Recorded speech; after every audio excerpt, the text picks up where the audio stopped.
my name is Alex Leonard. I'm 21 years old, and like anybody else that's watching this, I am one of the 7.5 billion people that live on our planet. And if you're not, then you're not a person and you're an alien, in which case I'm probably not the best representation of humanity if this is the first time you're seeing. So go watch like Robin Williams or something. But this is my documentary on going vegetarian, and right now we're in the middle of the COVID-19 crisis, so this is probably not the best representation and the best resource for you to figure out if this is something that you want to do. But for me personally, this is my way of experiencing and learning about a new way of eating.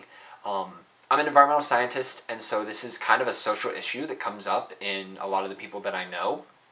This idea of cutting out meat out of your diet or cutting out all animal products. I can think of so many days where I just wake up or I go online, and out of the forums that I follow, academia, articles I get, people I talk to in the field, that they're vegetarian or that they're vegan, and it's starting to become more and more common today. And I have so many people come and ask me, like, Alex, as an environmentalist, how can you defend this? And I don't really have a good answer for that.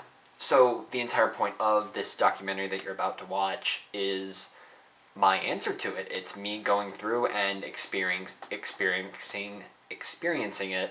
Hopefully I get better in front of the camera. Experiencing it, as well as going through and talking about environmental reasons. I'm also going to be talking about some practical reasons, because you're going to see me practicing being vegetarian, but it's also going to be a tool for anybody else to think of, why would this be something I want to do? How do I go about this? What are the effects of it?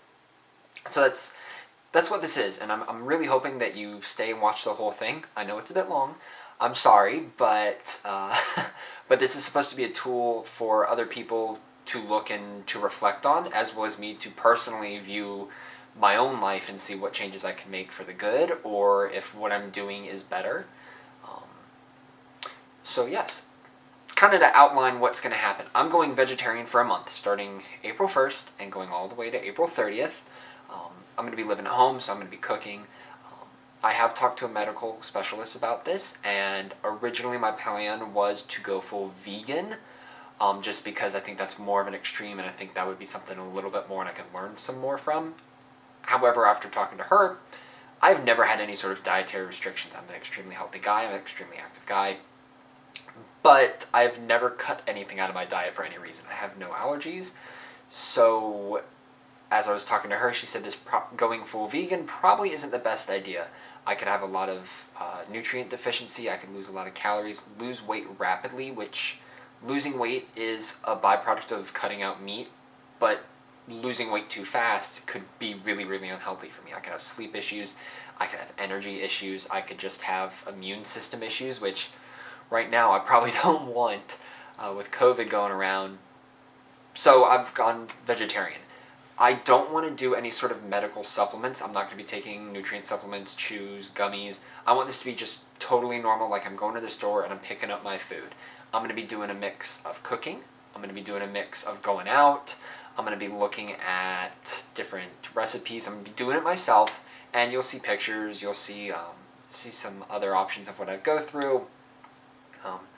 But yeah, I want this to be a practical tool that people can use. I'm going to be looking at environmental reasons, religious reasons, ethical reasons, and you'll see that through this documentary. So tomorrow's day one, and I really hope you guys stick around and wait until the end. Thanks. Okay, so today is day one. I've just woken up, I've gotten ready, I'm getting ready to do some classes. I did my day one weigh-in first thing this morning. I'm coming in about 202.3. In comparison, I mean, I was definitely a lot heavier a while ago, or a lot lighter. I was only about like 180 maybe 2 years ago, so yeah, it's not like I feel fat or anything, and it's not like I feel overweight or a little self-conscious. Like, I feel good about myself.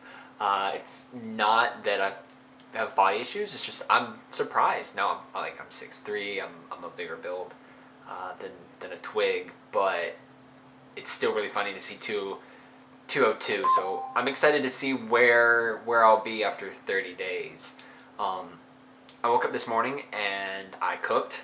I've done some cooking, but mainly my breakfast is I do eggs and potatoes with cheese, pepper jack or cheddar cheese, toast, and usually some salsa along with the water. I usually do water for most of my meals now. I've cut out caffeine and a lot of sodas, other than like a Sprite or a sweet tea occasionally. But that's my typical breakfast. I'm going to be trying things like oatmeals. I found things like these little breakfast scramble bowls. You just crack an egg in and you microwave. I'm also going to be trying grits, maybe. I've grown up with grits at like Boy Scout camp, so it's not my favorite thing. I'll do biscuits. I've been trying to look at a few other places for breakfast ideas. Taco Bell's got like a breakfast crunch wrap that I can get. I don't know, I might try that. Wendy's just came out with breakfasts.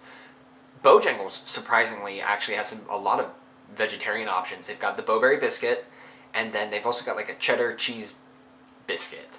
And I can get egg and cheese on that as well if I wanted to. So that's something I can try. And then Chick-fil-A, especially, known for chicken, but for breakfast, they've got a scramble. It's a chicken sausage scramble burrito or a bowl, and I can ask that without meat. So I'm going to be trying that too. Normally, I don't do breakfast. I'll sleep through breakfast, and then I'll have 2 or 3 meals later in the day. Probably not the most healthy thing, but yeah, that's the plan for breakfast. Is I'm gonna be trying a bunch of things like that. I'll make different omelets. I'll make different scrambles. I'll throw in peppers, potatoes, some spinach. I'll try a bunch of different things for breakfast. But yeah, that's day 1 right now. Okay, so as I mentioned, of course, there's some research, and I've been doing a lot of personal research about different reasons for being vegetarian, different types of vegetarianism, and it's definitely one of the things that, going into this, I didn't think lightly of it. I talked to current people that I knew that were vegetarians. I talked to people that were vegans that had made the transition from vegetarian. I did a lot of self-reflection, like, can I actually do this? I also talked to medical, I talked to my pediatrician, my doctor, and was like, hey, like, here's what I want to do. And so I've got a bunch of health facts and a bunch of things to think about before I started. One of the big questions about going on is why I wanted to do this. And personally, I really like meat. I really enjoy meat, and I think it's one of my favorite things because I can do so many different things with it, different styles of cooking, different types of meat. So giving up meat's definitely a hard thing to do for me. But when it comes to other people and why they want to be vegetarian, I've had to look at a lot of different research, a lot of different people's blogs, a bunch of different books as well. So there's a couple main reasons. One, there's the environment. There's a lot of data that supports how much water we use on animals, and that it's a waste of water, because you've got to consider, not only do you have to give water to the animals for them to drink so that they can live, but you have to water their food. And if you take out mass production of meat, you take out an entire use of water that you would need in agriculture.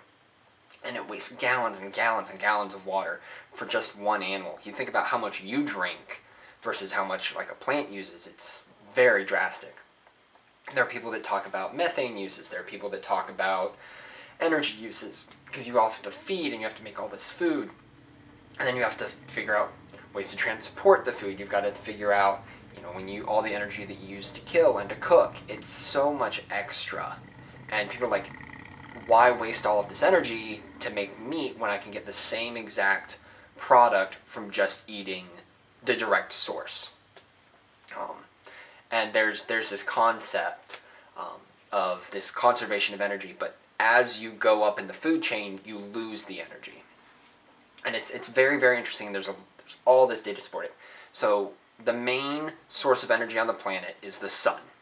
From the sun, the number one object, species on the planet that absorbs that is plants. You've got plankton, you've got algae, and you've got the straight plants themselves. So that all comes through photosynthesis.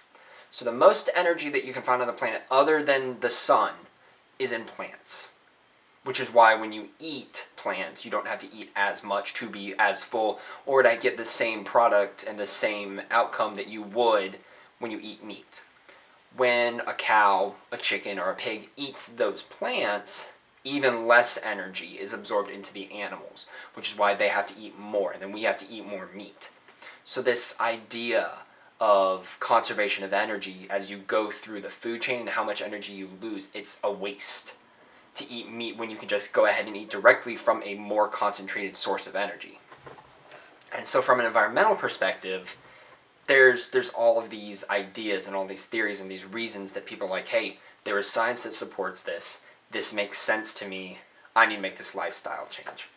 Another big idea that you can conserve is this idea of moral vegetarianism. And Dr. Tyler Doggett from Stanford, he is a philosophy professor and is one of their leaders in their textbooks. He writes most of their textbooks. He also does their environmental ethics program over there. And he goes in and has all of these ideas and these quotes and just these moral debates that he provides to his students. And one of them is this idea of industrial animal farming involves causing animals pain while raising them for food when there are readily available alternatives. And I've talked about these alternatives already. But as you've seen elsewhere in my presentation and in this documentary, it's just how brutal it is to go through and to raise animals, the conditions that we raise animals. And you've seen, you think about chickens, you think about cows, how nasty and disgusting the facilities are. It's not like a farm, this free-ranging farm where just they're all over the hill. It's really disgusting. They're in super close quarters. And it's just, they're raised that way. They're raised in these houses. They're raised next to each other. It's absolutely disgusting. It's full of diseases. And it's disgusting. They're living on top of their own poop. And then when you go into killing those animals, that in of itself is brutal. You've got stakes that go straight through a cow's head. You've got the butchering that goes into it. You have chickens where they come in and they just crush them. And then you've got to think about gutting them, their innards. It's brutal. It's disgusting. And people just don't want to see that. They don't want to be eating that because when they eat that meat, that's all that they can think about. And it puts them off from meat, which it makes absolute total sense. And there's all this pain that goes into feeding these animals and butchering them and raising them. And it's not a life. Why, and Dr. Tyler talks about, why would you put that on some other animal if you wouldn't do it to yourself? And Dr. Tyler also talks about not just the pain that is suffered by the animals, but you gotta think, like, you're killing an animal. It's basically murder. For me, if I was a butcher to go in and I'm murdering this chicken or I'm murdering this cow, for me to go in and to slice into a human, like a physical living being that resembles a human, and for me to see all of the guts that I pull out and all the blood that comes out, it's mentally scarring. And he raises this question of, is it worth it? Is it worth all of this pain and all this mental trauma to have the food when there's something different? It's not like he's saying, oh, there's no other possible alternative. It's there are other options. And to go through and have to do something like this is just so painful and brutal. And it's disgusting in his point. And his students bring up stories and they talk about the fact that you go to animal slaughterhouses, and PETA has done this numerous times where they go in, or they try to go in, and they have to hide cameras because they don't want the outside world seeing what they're doing. Yes, it's not illegal. It is immoral for most people, though. They're like, this is disgusting. We wouldn't want to live in this. Why would we put these other animals through these conditions? And it's something that, like, I've thought about. I have done those things. I have gutted fish. I have gutted chickens. Like, I have done these things before. So for me, and I've got friends that ask me, like, why would you do this? Would you kill the chicken? Would you kill the fish? Would you kill this cow? I'm like, yeah, like, I've done it. I've been through that. Yes, it's different, and it's not something that terribly morally pulls at my heartstrings.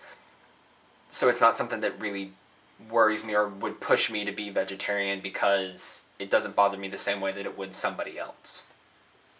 We'll do a quick little intro just so I can have, like, your name, how long you've been vegetarian, and then also kind of why you switched from normal. How long were you normal? how long have you been vegetarian and why did you switch? Almost right on a year. Um, why I switched? There are a couple reasons. I mean, so one big reason was kind of I guess hand in hand with really environmental motivations and just my own health. So environmentally, some of it I just kind of realized, and I've looked into all the extra resources that goes into preparing meat, getting it to the stores, because you've got, you know, animals you've got to feed, and then all the water it takes. Also, um, I was looking into studies that show there's a lot of extra carbon emissions and things like methane and uh, what do you call it? Nitrous oxide and stuff like that. And that's just from maintenance running the farm, especially when you have, you know, huge farm with tons of animals. And then health.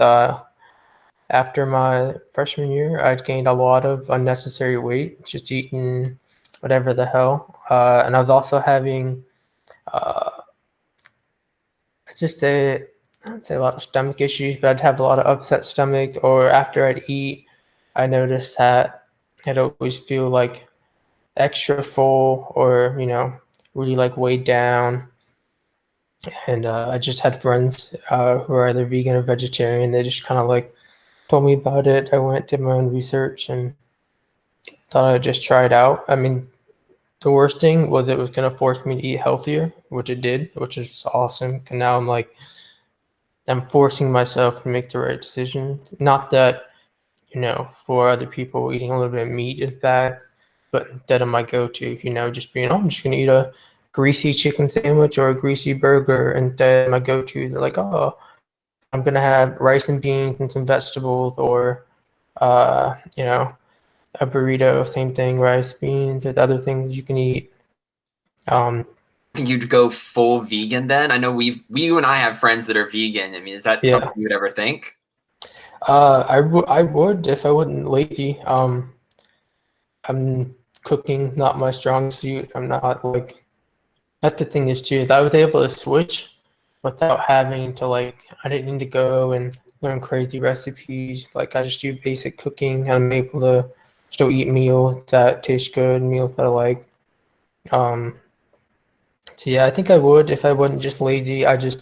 It's easy for me to settle on things like egg and cheese and buy things that have it, eat things with it. But also, if you look at if you're someone who's concerned about the morality and ethical, I guess motivations you might have to go vegan or vegetarian, um, chicken laying eggs or people uh, you know, milking cows to make cheese isn't, inherently harmful for the animal. Um, Obviously, with like the math industry, or a lot of these animals aren't in proper conditions, and a lot of them are abused or, overworked to lay eggs, or cows that are over milked, which sucks because I know that's the reality, but it's just kind of a thing where I'm lazy and Do you ever feel like now you definitely have talked about, hey, like this is how I feel. I've lost this weight. Do you feel any like side effects? Can you tell like, oh, I'm not sleeping the same, like your acne or like your face, your teeth, your skin, your hair? I know people have talked about that. Have you seen like a physical difference like that? Actually, come to mention it, I definitely have less acne now than I did a year, 2 years ago. But I don't want to directly say that's because, but I didn't even think about that. But like I said, like now when I eat, I can still be totally full when I'm eating, but I don't ever feel weighed down. I don't ever feel like sick after eating. Again, I've lost weight in a good way. I'm not losing weight because I'm not eating enough. I'm losing weight because I'm not eating food with such high fat in it anymore and stuff like that. So, any other differences? I noticed I'm not as like energy levels don't fluctuate as much throughout the day. So, you might eat a huge meal with a bunch of meat, or not even a huge meal, but I think if you're someone who has tried eating these two different ways for at least semi-extended period of time, you'll probably be able to tell that your energy levels are, I guess, more not sustained, but a lot more level, throughout your average day. That's nice. So practically, when you come in, you wake up in the morning, you've got your breakfast, you got lunch, and you got dinner. Do you feel like it's an inconvenience because you have to order something special, you have to cook something on your own? It's not like you can just go to McDonald's or you can go out anywhere and just get it normally. It's not normalized in society. So is it kind of an inconvenience for you then? It definitely depends. So if you're a vegan, it definitely is probably an inconvenience. Being vegetarian is really easy to get by. I mean, uh, like you had mentioned before, while you're doing your diet, you can go places and order things without the meat.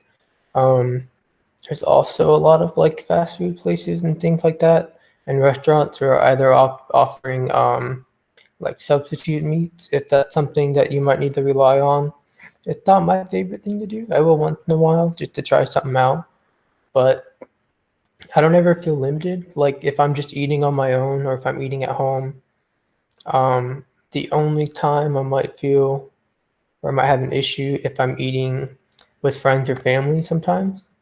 But at least for me, I've noticed now that I've been on this, I don't want to say diet, but now I've been eating this way. Uh, it's pretty easy because people just know in advance, and cooking different vegetarian options isn't hard. Uh, so I haven't had any issues. Maybe, when you first start, if people aren't used to it, I know some people it might be harder if parents at home don't have the resources, they just aren't willing or don't understand. So they're not, willing to cook the extra food. But luckily at, I don't know, that's campus, not college, or on campus at college, it was really easy for me to just eat what I wanted. So I definitely think if you're not necessarily out of the house, but if you're older and you're not relying as much as what your family puts on the table, it's a lot easier to just make the choices whatever you need. What was like the hardest thing? I know, and you and I have grown up, we loved going out at night, we loved going to grab food, we loved cooking, going to the calf at all times during the day. What was the hardest thing about your transition? Uh, if anything, I actually found I know some people have it a little bit more rough. For me, I found it pretty easy just because maybe I was really motivated at the time. Um, Especially when I realized kind of quickly, I think after a week and a half or 2 weeks, I'd lost a little bit of weight and I was, I don't want to say feeling better like immediately, but I could kind of tell the difference. And again, maybe it's just because I was eating healthier. But again, that's kind of my goal. But I'd say the hardest thing is just convenience. Like you'd ask, like going out and trying to find things. But I mean, you just have to learn, what places, have the option you need to. So, if I'm convenience wise, being at school, some of the go-to places, especially in our area, are going to be like Cookout, McDonald's, Wendy's, stuff like that, and they don't always have the most friendly options. Or even our calf for a while. I mean, till recently, hardly had any options. So that's probably the hardest thing. But I mean, just learning, there's special things you can ask for, even if you don't want to do that. Just being mindful where you go to eat. It also depends kind of where you're living at, especially if you're living in some of these bigger cities. A lot of these restaurants or even local restaurants are just going to have the options available. So it's not even an issue. Even when I went abroad to Germany, like I, the big thing there, German sausage, bratwurst, all that kind of stuff. But they also, well, I went ahead and tried that and I took a couple of days off, but they also had vegan or vegetarian sausages an option, and I explored those as well, and they were just as good. All right, so do you kind of see a hope? You and I have started seeing more vegans when we start seeing more vegetarian friends. Do you think that'll be kind of something that's normalized in the next bit and there won't be this huge stigma around it then? Not to put my tinfoil hat on or anything, but uh, just from information and things I've looked into, I don't think currently the way um, a lot of uh, dairy and just the meat industry is sustainable, and ideally, different um, uh, government standards, environmental standards might be put into place. And it's not necessarily to stop people from eating meat, but I mean, if you just think about all the meat, just one day you go into a Walmart, just all that meat that's right there, out in display. That's not just your Walmart. That's every Walmart, every Target, every Harris Teeter, every grocery store you go to, and every county, multiple, and every state. I mean, just we have such a supply of that kind of meat.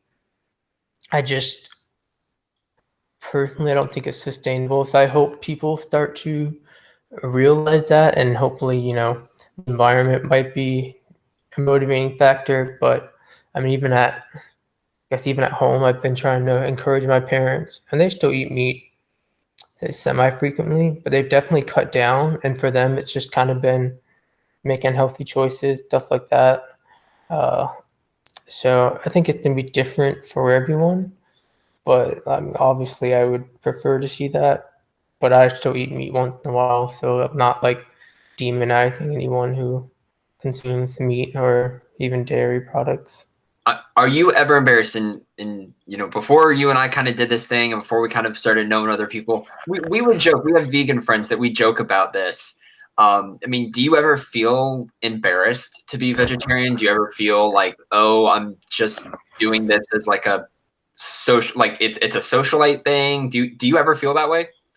Um, I don't. I definitely, especially when I first started at home, my parents were like, "Oh, you're just doing this because you have a friend, or you're trying to be a hippie, or ooh, like." I think at first a lot of people, and even now, like there's some people who are so accustomed to eating meat, they just think it's weird, or some people think, "Oh, you're just being difficult." But I, at least personally, like I'm pretty my reasons behind it, I feel very strongly in, and I've also seen results. Just I mean, I lost a lot of unhealthy weight I had that was just unnecessary to have. And, again, like I've been feeling better, even if it's like obviously I still eat snacks and stuff like that. But when I eat my meal, stuff like that, like I'm just again like I'm forcing myself to eat healthy instead of just going to standard like meat options for my entrees, stuff like that. So personally, I'm pretty, uh, I feel strongly in what I'm doing. So it doesn't like, get to me. But All right, and then the last thing, I mean, it's kind of an obvious question, and I think I know the answer to this. Do you ever regret it? Do you ever want to go back? I mean, are there times where you're like, oh man, like I really want to have this burger, like I'm craving meat. Do you ever feel like that? I don't, actually, it's one thing I've noticed, and it's different for everyone, but I haven't really had any meat cravings hardly. If anything, the only thing that'll get to me is sometimes I'll go out to eat somewhere, or sometimes I have a friend or family that'll cook something, I want to try it. And if those are the cases every once in a while, maybe once a month, maybe twice a month at most, I'll deviate. And luckily I don't have any, if I eat meat, it's not like my stomach's upset or anything like that. So I'm pretty lucky. But I know when my parents, especially my mom, tried to do it with me when she saw like I lost some of that weight and I was just eating healthier. She tried it for a while, and for her, I mean, she said she always had cravings for meat and stuff like that. My dad does as well when he tries to lean off of it, but luckily I haven't, so it hasn't been a big issue for me. All right, well, I mean, that's about it. Do you have any words for anybody else? Like if somebody's trying to go vegetarian or they're trying to go vegan, I mean, do you have any words of wisdom or like tips if they're trying to do it? Yeah, I mean, first, it's definitely not as hard as you think. Um, assuming that you're able, you're not like, your parents aren't forcing you to eat, whatever it is they put on the table. And if that's the case, I mean, just talk to them, explain to them why you're doing this. But again, it's really not hard to at least try it out, especially if you're someone who doesn't want to dive in. I mean, just start with lowering like your meat consumption because you're still able to get all the nutrients you need. You're still able to get protein from, I mean, different types of vegetables, nuts, I mean, yogurt, all that kind of stuff. Um, and if you're afraid you're not, or there's something um, you might be missing out on, there's always multivitamins and specific vitamins if you feel like that's necessary. Let's see what else. Also, if you're someone who maybe isn't a fan of lots of vegetables or fruit or whatever. Not saying it's for everyone, but for me, I realized, as soon as I just started trying stuff, uh, I mean, you can make things taste good. You don't always have to have just plain steamed broccoli or whatever. I mean, you can throw spices, you can cook it with different foods, you've got sauces you can put on it. Um, so just know that it's not as hard or daunting as it seems. And if you're doing it, just try to be informed on, what kinds of stuff you still need to have in your diet, and also inform yourself on reasons you might want to stick with it, because everyone tries to stick with the diet, it doesn't work out. You shouldn't think of this as a diet. You should really find reasons or, things to motivate you to make this change, because it's the lifestyle change. It's not just, oh, I'm gonna diet for 3 weeks and do whatever. So Okay, so it's like day 11, but I wanted to talk about something. This is not something I've planned. I had a friend and on Instagram, and they posted on their Snapchat story or on their Insta story this article. And the article talks about a company that in Brazil that goes through and it's deforesting the Amazon in order to build cattle farms. And the Amazon forest. We have heard the terror of deforestation, and it's absolutely devastating to go through and see just these rare species of plants and all of these beautiful sites with all these endangered species. And one of the places on the planet, it's the Amazon is unlike anywhere else on the planet, and it's absolutely gorgeous. But there you've got medicinal properties that come out of a lot of the vegetation that comes out there. You have a huge aquifer that's out there, and an entire ecosystem that is spent the entire lifespan of the earth developing and perfecting. And then you've got habitats for endangered species. It's also a cultural perspective for so many native tribes and so many native groups that live in the Amazon. Um, but this entire story is companies go down there, they tear down giant portions of the Amazon just so that they can build cattle farms. Because as we've increased the population, we have to have more farms in order to make more food for more people. But on the flip side, and I've had to look into this, there is a mineral called bauxite. And I've done research, and Dr. Chris Haley, a geology professor that I have, he and I have talked about this, and he preaches this in his class. Bauxite. Bauxite is this mineral that comes from a very specific type of soil along the equatorial regions of the earth, which falls under the Amazon. Bauxite is one of the number one producers of aluminum. And you got to think of what we use aluminum for. There's aluminum in your computers. There's aluminum in braces. Most electronics on the planet have aluminum. Most houses, cars. You think about like a calculator. You think about headphones. You think about medical supplies. You think about the necessities that we have for, electronics. You think about what we use in education. And every single electronic and device that you have, aluminum is everywhere. It's your aluminum foil, your aluminum cans, your refrigerator. You've got it in your stove. You've got it in your microwave. You may even have aluminum silverware, plates, pans, cooking utensils. Bauxite, most of the aluminum that we have has come from these regions. And we get it from Africa, and we've come along the equator and deforested large portions of Africa to go bauxite mining. A lot of bauxite comes from South America, in this region, and the Amazon, and Dr. Haley has talked about this, where he's like, I don't care if you don't recycle.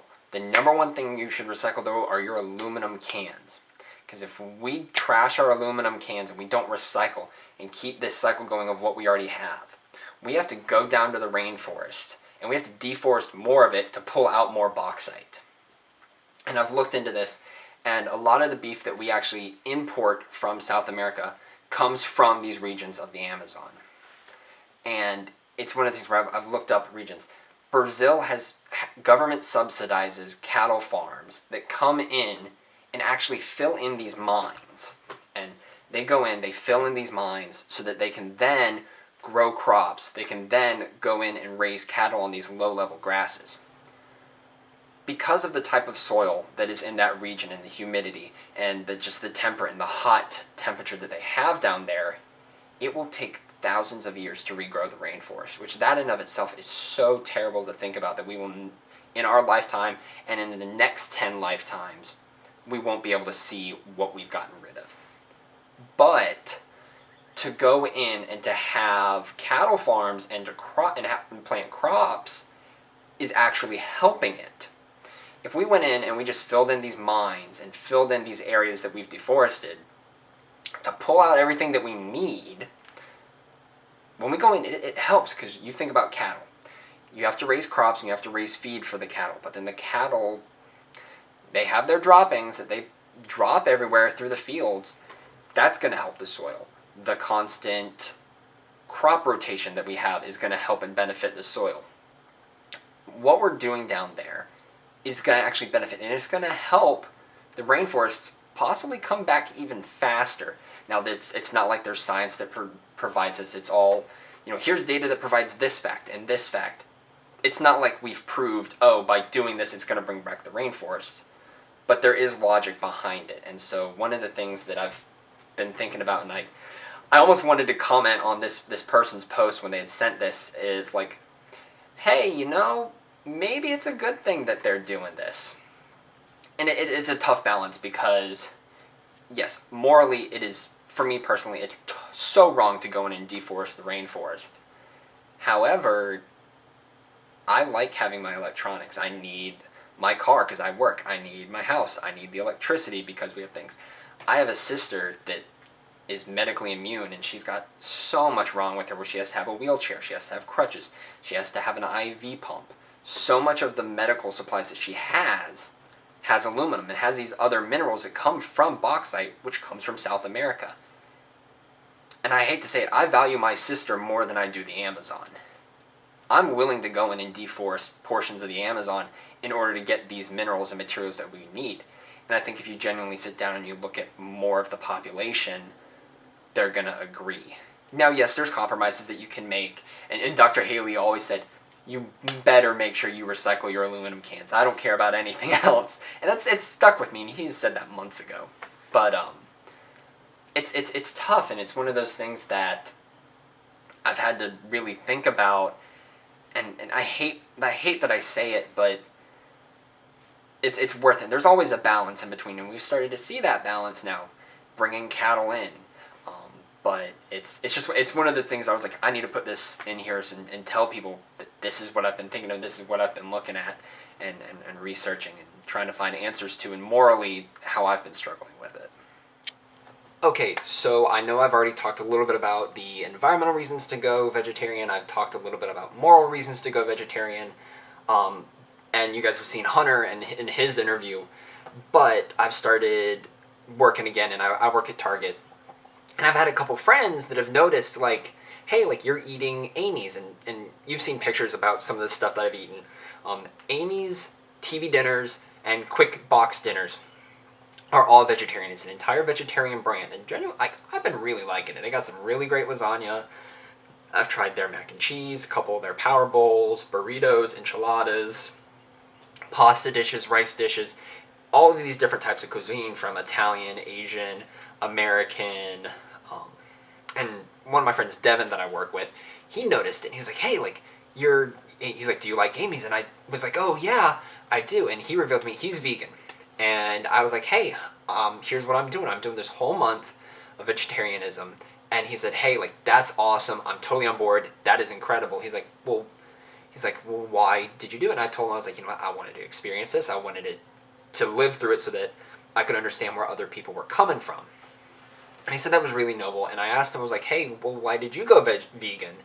And he talked about it as a religious reason. And so I really started diving deep into a lot of like the main religions and their history behind dietary restrictions. And so um, he's Islamic, and there's a couple other people that I work with that hopped in the conversation too, and they're getting ready to celebrate Ramadan in 2 or 3 weeks, and so they were talking a little bit about what they do then and what they do on a normal daily basis. So Hindus, the main religions I wanted to talk about were there's Hinduism, Buddhism, Jainism, Islam, and then Judaism and Christianity.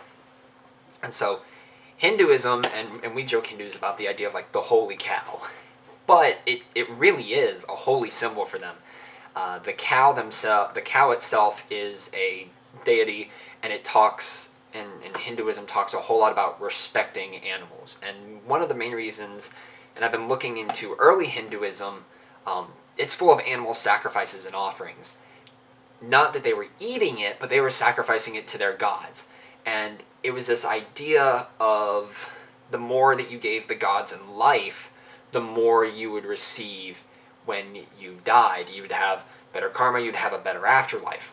And it's not this idea of quantity of more, it's like, oh, like 100 units versus 3 units. It's so, it didn't distinguish between the rich and the poor. It's this idea of more as in how much did you sacrifice.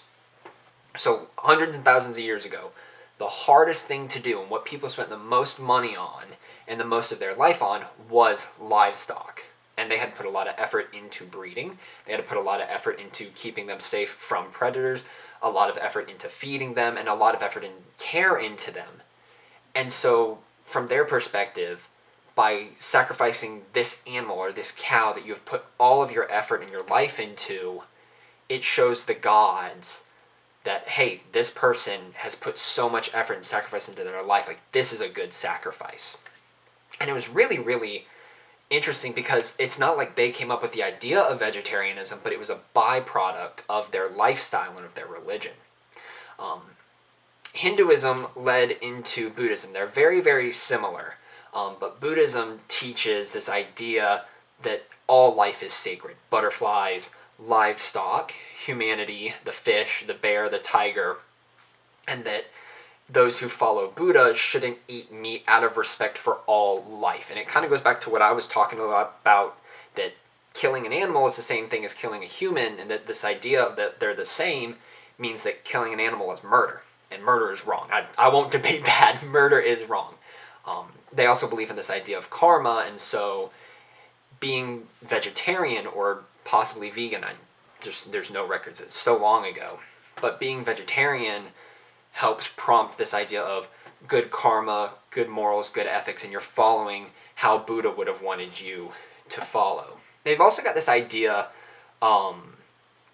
that there's no worldly attachments to farm or homes, and so some of, like, especially some extreme Buddhists, they would beg. They wouldn't have a home, they wouldn't have a farm, they would have a temple that they all shared, and that was given to them by the people. So when they begged for food or where they were given food, they would eat whatever because it was kind of a sign of respect of, thank you for what you're giving me. So there's some sects of Buddha and sects of Buddhism where it's like, all right, we don't fully follow vegetarianism, we would like to, but also because we believe in this, and this idea of not wasting, no worldly attachments, we will eat meat. Which it's kind of a lot like a lot of people today, I guess. So the Jains, they also follow this idea of karma, and it's very similar to the ideas of Buddhism, where it's murdering an animal is wrong. It's the same thing as murdering a human being. And so they shouldn't harm any sort of living being, and that by practicing harm, it hurts your own mental health, it hurts your own spiritual health. And it kind of goes back to this ethical perspective that I talked about earlier about doing harm, and being in a slaughterhouse and working in a slaughterhouse mentally takes a huge toll on you. And it's amazing that these civilizations long, long ago, when they first started, well before us and before industrial farming, that they had this same idea. In Islam, the Quran and Allah speak out against violence, and that's not violent. That's not just violence against each other as humans. It's violence against all things, and that they say that all living things are worshippers of Buddha or of Allah. And so when you go in and you kill an insect or you kill an animal, you're killing a fellow brother or sister in Allah.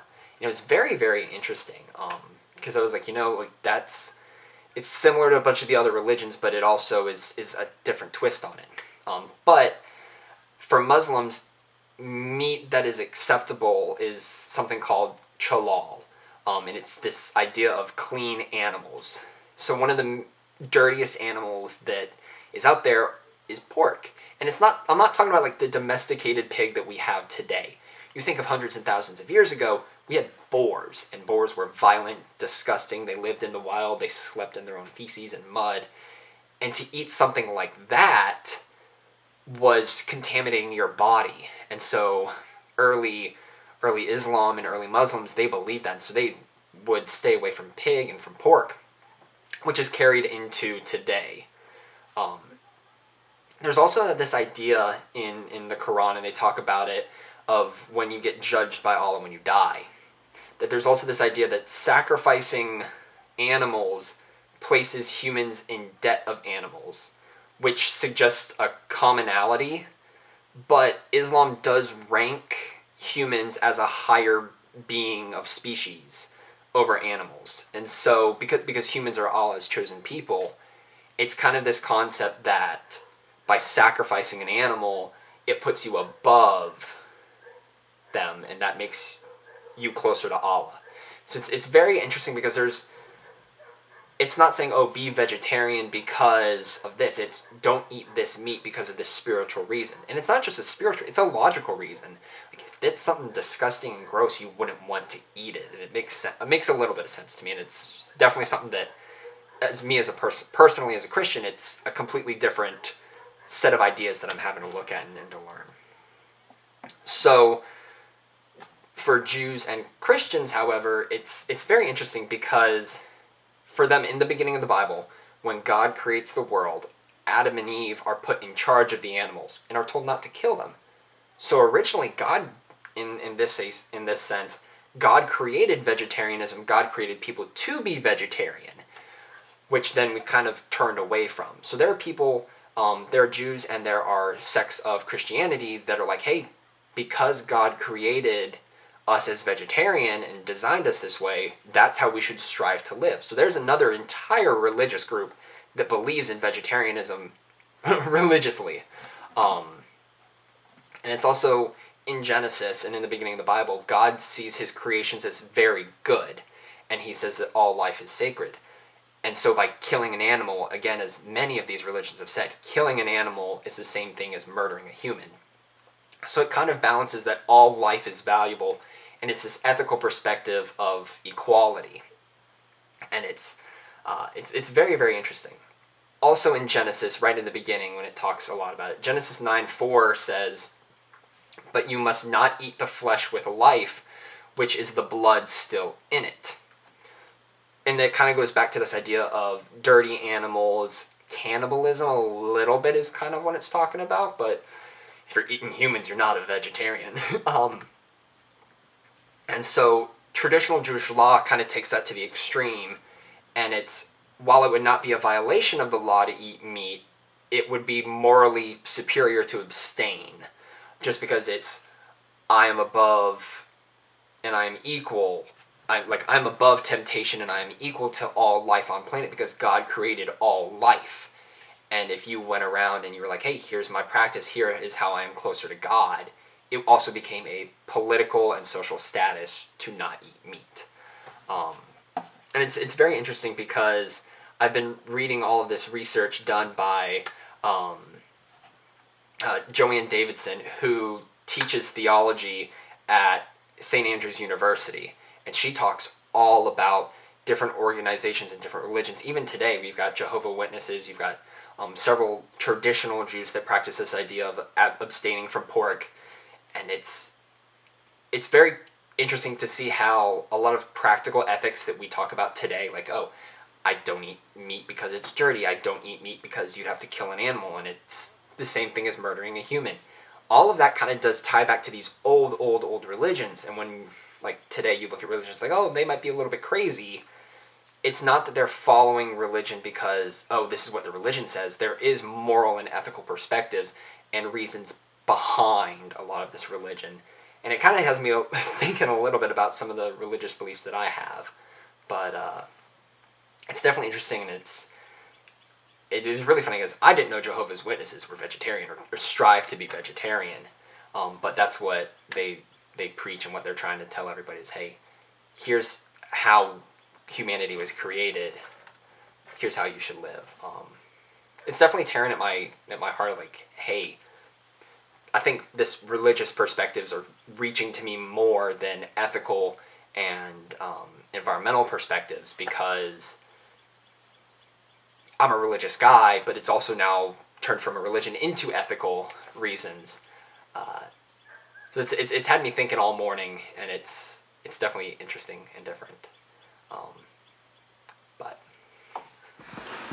okay, so it's day 22.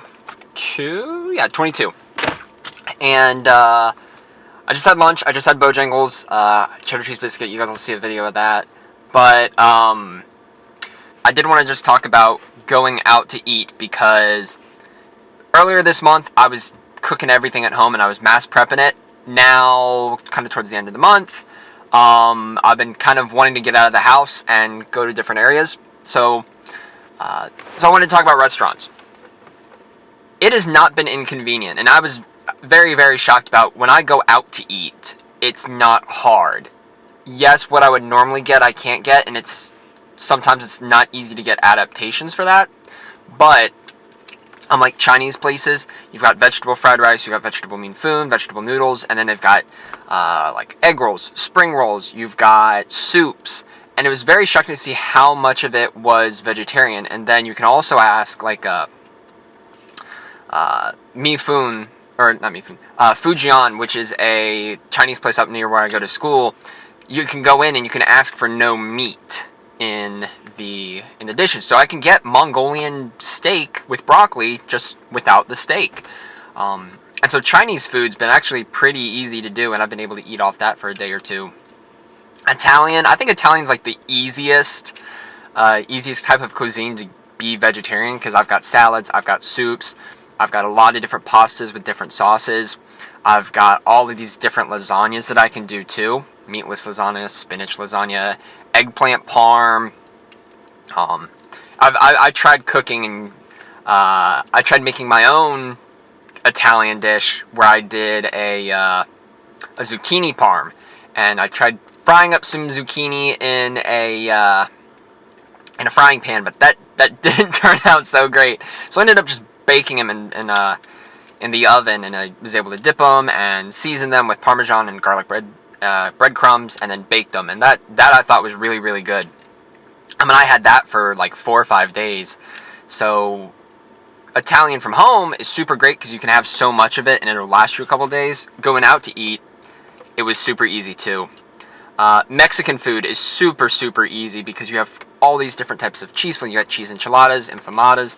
You've got different types of quesadillas that you can do, and you can add all these different vegetables and toppings. Fajita quesadillas, just minus the meat. And then I've done a lot of enchiladas. There's a lot of things that have spinach in it, beans in it. And the Mexican place, La Cocina, that is close to my house here in North Carolina, they have an entire menu that's vegetarian, and it offered 14, 15 different options. Some had beans, some had cheese, some had spinach. There was 2 with tofu, which was definitely different, and I, not a big fan of tofu, but, but I've tried it. Chipotle, Qdoba, and Moe's are all kind of the same thing. They all have a plant-based meat style. The only fast food restaurant that's got like a plant-based meal is Burger King and the Impossible Whopper. And I really like it because it still is that flame grilled char taste of just a normal grilled hamburger. McDonald's doesn't have any. They've got a few vegetarian options with salads, but that's really about it. Wendy's is kind of the same way.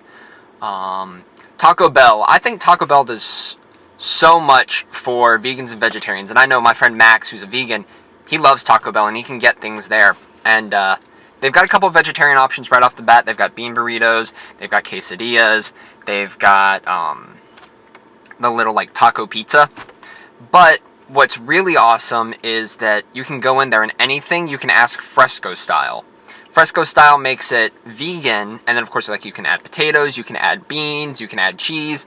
And I really like how Taco Bell has that option, because normally you can go into Taco Bell, go to one of their kiosks, and you can customize your burrito, which I think is awesome. It's fantastic and gives you a bunch of different options, to where when I go in now, I've tried 4 or 5 different burritos, nachos, quesadillas, and all of it's no meat, and it's cheap.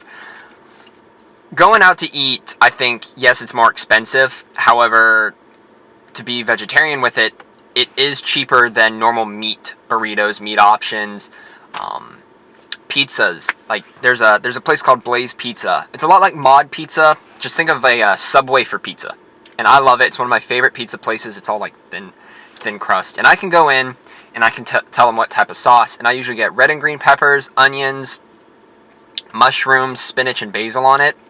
And I can eat that either in one sitting or 2 sittings, and it's fantastic. I've probably had that twice already. I'll probably have it again before the month ends. But yeah, finding the food that I want, I thought would be a lot harder, but it hasn't. It's been super easy to cook. It's been super easy to go to the store and plan for meals, because I can grab vegetables and have that as my main entree, and then have like a side of pasta or a side of rice. And then the same thing when I go out. Most restaurants nowadays have an entire vegetarian menu, which I'm super thankful for, because it makes it so much easier on me than having to be like, hey, I need to have this, but no meat. Can you do this? And it's much more convenient now. And I was talking to Hunter. I texted him again, and I was like, hey, how convenient is this? And we both kind of agreed it's easier now than it was like 10, 15 years ago when we were growing up. Because I remember having some vegetarian friends, and they're like, it's just impossible to eat. Like, here's what I eat, it's a salad. And now it's so much easier, and it's super practical to go out. Okay, so went grocery shopping, and here are a few things that I've gotten to eat. Of course, like for breakfast, and you've seen pictures, eggs. I probably have gone through like 4-5 dozen eggs during the whole month, and probably will do a little bit more. I've actually been trying some Banza pasta. I've tried it before. It's a chickpea pasta, and of course I've got like Prego tomato sauce. I've tried Alfredo sauce with it too. I think one of the favorite things I've ended up doing is actually these veggie burgers. I don't like the black bean ones as much. The garden veggies are so much better. And I think my parents judge me a little bit for that.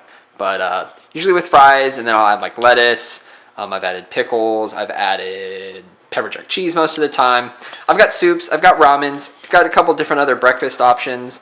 Of course, some more Amy's in the background that you can see. I don't think I can ever eat enough of those. Lasagnas and enchiladas. But I think actually, bagels. Bruegger's Bagels is a bagel place that's close by, and I get most of their breakfast bagels. I've done it 2 or 3 times now. The Southwest one is my favorite because it's got peppers, it's got eggs, it's got onions and cheese, and then chipotle sauce. And so I just think that's enough, Mom. You think I have enough food? Not enough? I couldn't tell you. You eat all the time. You're always hungry. What have you thought about this whole thing? Seriously, could you not have told me that maybe, and I could have pulled myself together a little No. bit? Thank you. Realism, Mom. Realism. I think you were hungry some days from not having enough protein, but the rest of the days, I think you did okay. Did okay. As far as food choices and things like that, yeah. No, but I think it was an interesting experience. I'm not worried about you turning vegetarian or anything because you like meat too much. So that's a good thing. We're carnivores. We're supposed to eat meat. So yeah, that's typical taco. What happens during the day? Okay, so today is the last day. It's April 30th, and I wanted to take some time to basically just go in and reflect. It's the official weigh-in tonight as well, so I'm extremely excited to see how much weight I've lost. Day 1, I was weighing in at about 202. which is kind of surprising because I didn't feel fat. I didn't feel overweight. I was definitely out of shape compared to where I was back in high school or even like freshman year and how skinny I was. And back then I was maybe like 175. So to gain like 25 pounds over the past couple years since I went to college is kind of drastic. But I'm excited to see where I come in tonight. That's kind of one of those inclinations of like, that's a goal. That's a reason to go vegetarian. Is definitely losing the weight, because it hasn't been hard to lose the weight. It's just I've changed what I've eaten. My mom and my dad especially have been asking me like, all right, well, now that it's day 30 and it's like it's your last day, you can start eating meat again. How do you feel? I've definitely missed chicken. Don't get me wrong. I have really, really missed chicken. I've missed having chicken in my pasta, like chicken parm. I've missed having chicken sandwiches from like Chick-fil-A, chicken nuggets, like a whole chicken breast if we went out to eat. Chicken sandwiches. Oh, Jersey Mike's makes a really great chicken Philly. And I'm missing that. So I think I'm definitely missing chicken. However, other than that, there hasn't really been any meat that I've missed. Maybe that first week I had some meat cravings, but looking back at it and looking to now, it hasn't hurt me. Veggie burgers, I still think I like better than actual hamburgers, just because I think they're not as dry. They also contain a lot less fat and a lot less calories. Plus, they just taste good. The TV dinners and the stuff that I've bought at the store, I have really, really, really enjoyed. And it's been one of my favorite things to try and experiment. Cheese enchiladas, the lasagnas that I've had, the power bowls. And then I've talked about going out to eat. And actually, I went out and got Blaze again. So having another pizza. It hasn't been hard. The journey hasn't been hard. It's been really pretty convenient. I've been eating at home more, but when I go out, I still find options. And for me, I wasn't doing this for religious reasons. I wasn't doing this for an ethical reason. I was just doing it to try it. And there's been a lot that I've learned from day 1 to day 30, more along the lines of the practical applications. Will I stay vegetarian? No. I personally like the taste of meat, and it's a big culture thing for me to go out and to cook a pig. But I'm not cutting off vegetarian options off my list.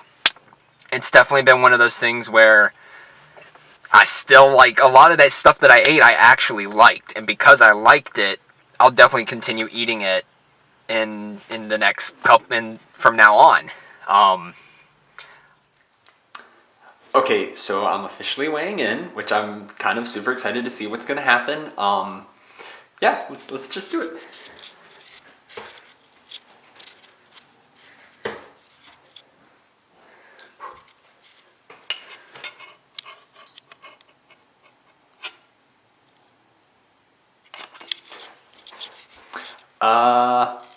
I lost more weight than I thought I did. Okay, so it's like 12, 13 pounds. I also have to add like the weight of the camera, the weight of my clothes, but considering all things, like I'm definitely a little excited about that. That's 12 to 13 pounds lighter than I am, and that's just based on my diet. Yeah, that's a whole lot more than I thought. Wow. I hope you guys learned something. I hope that maybe something came about that you didn't understand initially, and now that you've seen somebody go through it, if you try it, awesome, excellent.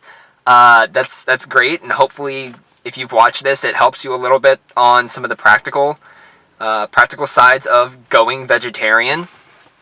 And I really hope that as you've seen my process and seen the side effects that have hit me, you have seen what it would do to you, and maybe you want to do it, maybe it's turned you off from it.